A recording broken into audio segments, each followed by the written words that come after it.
नमस्कार दोस्तों। आज भारत के माननीय उच्चतम न्यायालय ने 3 बहुत महत्वपूर्ण इंटरिम ऑर्डर्स अंतरिम आदेश पारित किए और ये जो अंतरिम आदेश पारित हुए हैं ये भारत के संविधान के सबसे महत्वपूर्ण भाग जो अध्याय 3 है और जो हमारे फंडामेंटल राइट्स को इंश्योर करता है, मूलभूत अधिकारों की गारंटी देता है, और उसके भी जो सबसे महत्वपूर्ण अधिकार है आर्टिकल 19(1)(a) उसके बारे में है। आर्टिकल 19(1)(a) भारत के सभी नागरिकों को right to freedom of speech and expression सुनिश्चित करता है, यानी कि बोलने और अभिव्यक्त करने का अधिकार। ये महत्वपूर्ण इसलिए है क्योंकि कोई भी एक सभ्य समाज, डेमोक्रेसी जो है वो तब तक पल्लवित मैच्योर नहीं हो सकती जब तक कि उसके नागरिकों को, उसकी विभिन्न संस्थाओं को, उसके जो और समाज में संगठन बने हैं, सिस्टम्स जो बने हैं, उनको अपनी बात कहने का अधिकार ना हो। तो हमारे संविधान निर्माताओं ने उसी समय संविधान बनाते समय ये सुनिश्चित किया कि यहाँ के प्रत्येक नागरिक को बोलने का और अभिव्यक्त करने का अधिकार होना चाहिए। दोस्तों, समय समय पर आर्टिकल 19(1)(a) के बारे में माननीय उच्चतम न्यायालय ने लीडिंग केसेस में कुछ निर्णय दिए। मैं यहाँ इसलिए समझाना चाह रहा हूँ थोड़ा सा 19(1)(a) का जो बैकग्राउंड है कि वो आने वाला जो मेरा वार्ता है उसके तथ्यों को समझने में आपको आसानी होगी। तो 19(1)(a) ये एक ऐसा अनुच्छेद है भारतीय संविधान का जिसके बारे में जैसे ही संविधान लागू हुआ तो शुरुआती कुछ महत्वपूर्ण निर्णयों में से, लीडिंग जजमेंट्स में से एक वो इसी आर्टिकल के बारे में था। Romesh Thapar versus state of Madras 1950।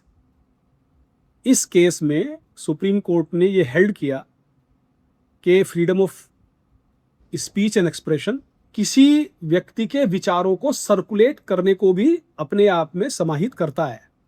It includes freedom to circulate one's views. इसका तात्पर्य ये हुआ कि ये जो हमारा प्रेस है, जो मीडिया है, उसका अधिकार अपने व्यूज को सर्कुलेट करना, सब तक पहुंचाना, उसकी भी गारंटी देता है।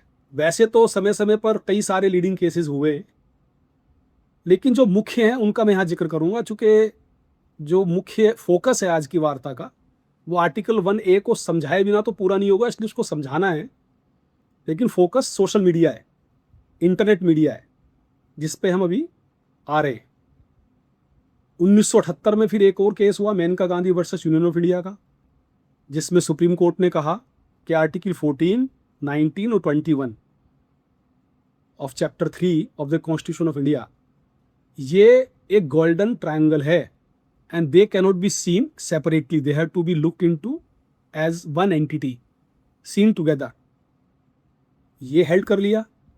उसके बाद ये मैं समय समय के आपको केसेस बता रहा हूं किस तरह से ग्रो किया है ये जो पूरा जूरिस्प्रूडेंस है। अभी लेटेस्ट एक केस था जो कुछ वर्षों पहले हुआ, वो था Shreya Singhal versus union of India का 2015 का, जिसमें आईटी एक्ट की धारा 66(a) को अनकॉन्स्टिट्यूशनल ठहराते हुए उसको स्ट्राइक डाउन किया गया था। और उसमें भी right to freedom of speech and expression on social media भी, और मैसेजिंग का जो राइट्स हैं उसको इंश्योर किया गया था। तात्पर्य कहने का यह है कि सुप्रीम कोर्ट के द्वारा, न्यायपालिका के द्वारा समय समय पर सदैव ऐसे महत्वपूर्ण निर्णय दिए जाते रहे हैं जिनसे कि हमारे नागरिकों का अभिव्यक्ति और बोलने का अधिकार मजबूत होता है, और निश्चित रूप से फिर उससे लोकतंत्र मजबूत होता है। क्योंकि कोई भी ऐसा लोकतंत्र जैसे हमारा देश है, समाज है, जो बहुधर्मी, बहुभाषी, बहुक्षेत्रीय समाज है, उसमें बोलने की अभिव्यक्ति, बोलने की आज़ादी एक बहुत महत्वपूर्ण हिस्सा है। उसको मजबूत किए बिना हमारा लोकतंत्र मैच्योर और पल्लवित नहीं हो सकता। तो सुप्रीम कोर्ट ने सदैव ये एक मत लेके चले हैं कि इस राइट को प्रोटेक्ट किया जाता है। कुछ समय के लिए ऐसा हुआ था जब इस अधिकार पर कुछ रिस्ट्रिक्शंस लगे थे। ये भी एक केशवरन भारती के केस में ठहराया गया है कि जो पूरा का पूरा चैप्टर 3 है फंडामेंटल राइट्स, ये बेसिक स्ट्रक्चर का पार्ट है कॉन्स्टिट्यूशन का। तो बहुत सारे जजमेंट्स ऐसे हैं जिनसे कि freedom of speech and expression के जो अधिकार है उसको मजबूती मिलती है। ये एक भूमिका थी ये बताने के लिए कि 19(1) ए क्या है। अब इसके कुछ अपवाद भी हैं, कुछ ऐसे रेस्ट्रिक्शंस हैं, रीजनेबल रेस्ट्रिक्शंस इस अधिकार पर लगाए जा सकते हैं। जैसे कि आपको जानकारी होगी ही कि कोई भी अधिकार कुछ जिम्मेदारियां लेकर आता है, उसके साथ कुछ कर्तव्य और जिम्मेदारियां भी अटैच्ड होती हैं, और कोई भी कंप्लीट या परफेक्ट राइट्स नहीं होते हैं। तो 1951 में कॉन्स्टिट्यूशन के 4th अमेंडमेंट के द्वारा आर्टिकल 19 क्लोज 2 में कुछ अमेंडमेंट किए गए, और उसमें यह जोड़ा गया कि 19(1)(a) में जो freedom of speech and expression है उस पर रेस्ट्रिक्शन लगा सकते हैं। किस आधार पर? Number 1, sovereignty and integrity of India. Number 2, security of state. Number 3, friendly relations with states, जो बाहरी हमारे देश हैं दुनिया के, उनके साथ जो हमारे मित्रतापूर्ण संबंध है, अगर उनको प्रभावित करने वाला कोई ऐसा कृत होता है जो उनको प्रतिकूल रूप से प्रभावित करे तो उस पर रिस्ट्रिक्शन लगाए जा सकते हैं। Public order, decency and morality, contempt of court, defamation और इंसाइटमेंट टू एन ऑफेंस। ये रेस्ट्रिक्शंस रीजनेबल होने चाहिए, ये इसकी पहली शर्त है। उसमें जुडिशियल रिव्यू हो सकता है, उसकी दूसरी शर्त है, और जुडिशियल रिव्यू होता है। और अगर कोर्ट को ऐसा लगता है कि जो रिस्ट्रिक्शंस है वो रीजनेबल नहीं है तो उसको स्ट्राइक डाउन कर दिया जाता है। ये मूल रूप से इसका ढांचा है। जो 3 केस दोस्तों हुए थे, वो उनमें एक केस था समय रैना, जो स्टैंड अप कॉमेडियन है, आप लोगों ने सुना होगा, वो केस काफ़ी चर्चित रहा। उसमें उसके स्टेज पर एक पर्सन विद डिसेबिलिटी, PWD इसको बोलते हैं, या दिव्यांग, वो उनके मंच पर आए और उनसे कुछ अन्य दिव्यांग व्यक्तियों के बारे में कुछ इस तरह के आपत्तिजनक टिप्पणियां वहाँ पर की गई, जिसमें इन्होंने भी कंट्रीब्यूट किया। उसमें इनके विरुद्ध कार्रवाई हुई, और जो फिर जुडिशियल चैनल के थ्रू होते होते माननीय उच्चतम न्यायालय तक मामला पहुंचा। दूसरा एक केस हुआ वजाहत खान का। इनके कुछ ट्वीट्स थे और वो सब हिंदू देवी देवताओं के विषय में कुछ आपत्तिजनक भाषा इस्तेमाल करने के बारे में थे। और मैं समझता हूं कि आप लोग इससे सहमत होंगे कि ये बड़ा फ्रीक्वेंट है, इस तरह की चीज़ें समय समय पर ऐसी चीज़ें आती रहती है जो कि एक धार्मिक समुदाय की भावनाओं को आहत करने के दृष्टिगत इस तरह की टिप्पणियां की जाती है। इसमें एक क्रिमिनल केस इनके विरुद्ध कायम हुआ। वो मामला होते होते धीरे धीरे बेल के लिए माननीय उच्चतम न्यायालय पहुंचा।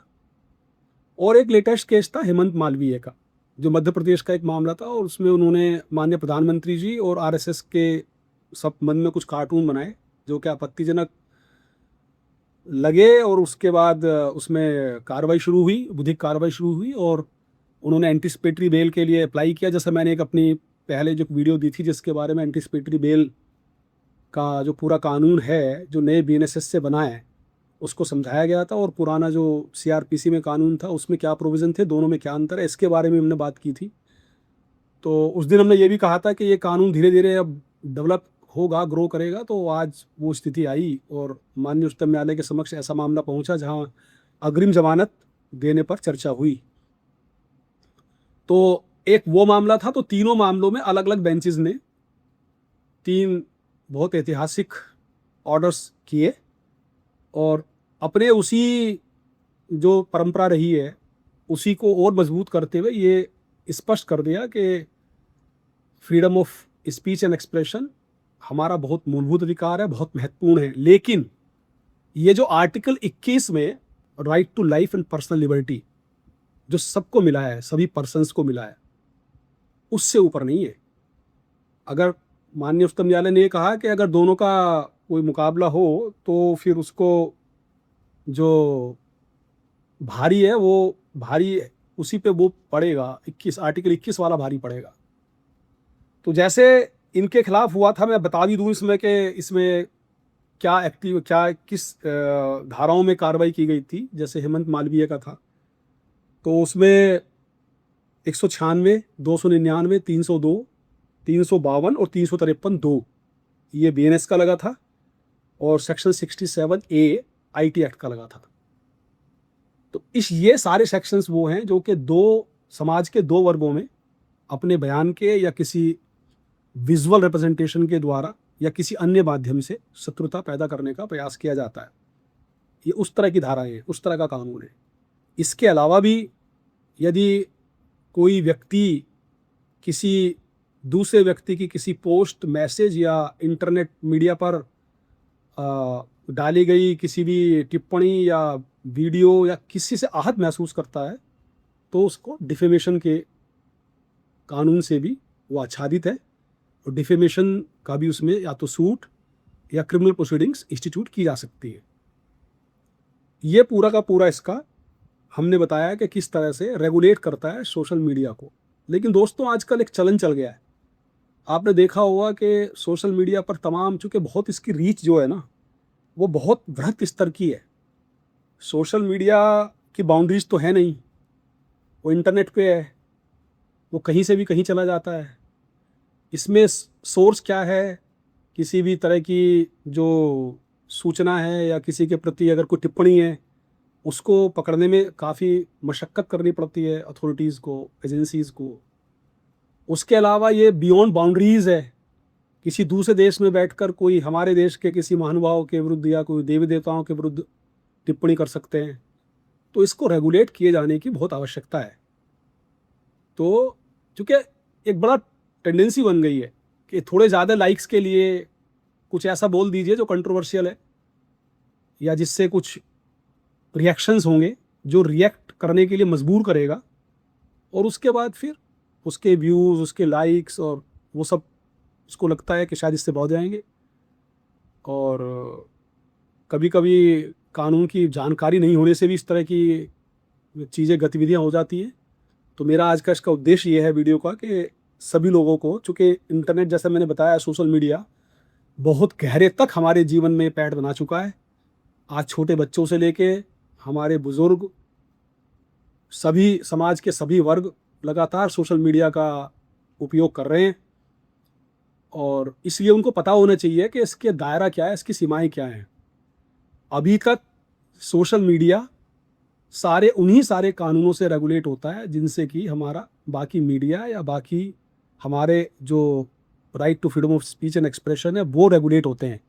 इन केसेस में कल जो जजमेंट्स आए हैं माननीय उच्चतम न्यायालय के, इसमें माननीय न्यायालय ने ये अपेक्षा की है सरकार से कि वो इसमें एक विस्तृत गाइडलाइंस तैयार करें और उसका ढांचा ऐसा हो जो कि लोकतांत्रिक मूल्यों को सुरक्षित रखे, लेकिन साथ साथ ये भी सुनिश्चित करे कि ऐसा भी ना हो कि कोई भी कुछ भी किसी को कह दे।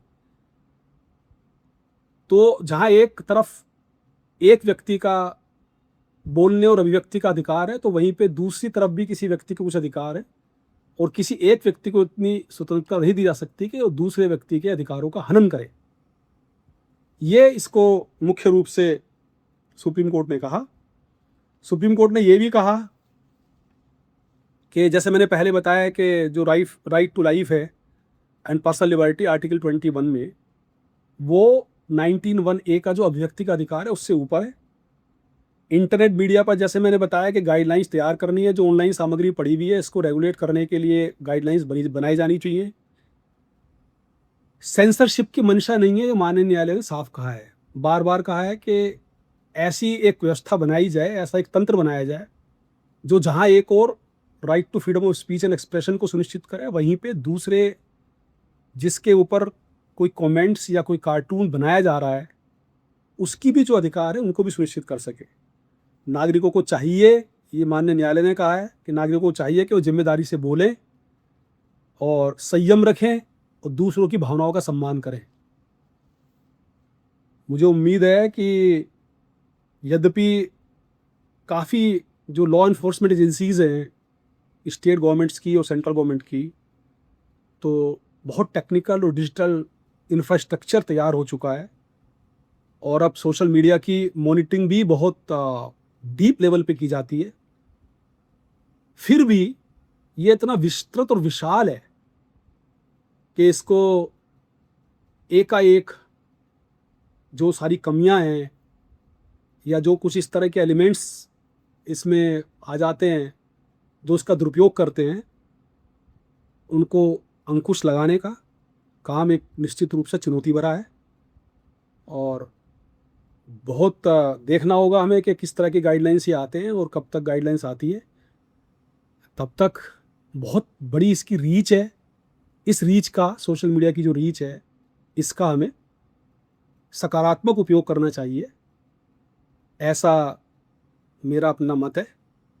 और आज इस पे चर्चा करने का जो मंतव्य था, जो उद्देश्य था, वो ये था कि सभी लोग जिन्हें सोशल मीडिया या तो इस्तेमाल करते हैं या देखते हैं, उन्हें एक बेसिक कानून की जानकारी हो। यद्यपि आर्टिकल 19(1)(a), 21 इन सब पे जूरिस्प्रूडेंस बहुत बड़ा है, बहुत सारे जजमेंट्स हैं, और वो इसकी वीडियो की मंशा भी नहीं थी। बहुत बहुत धन्यवाद।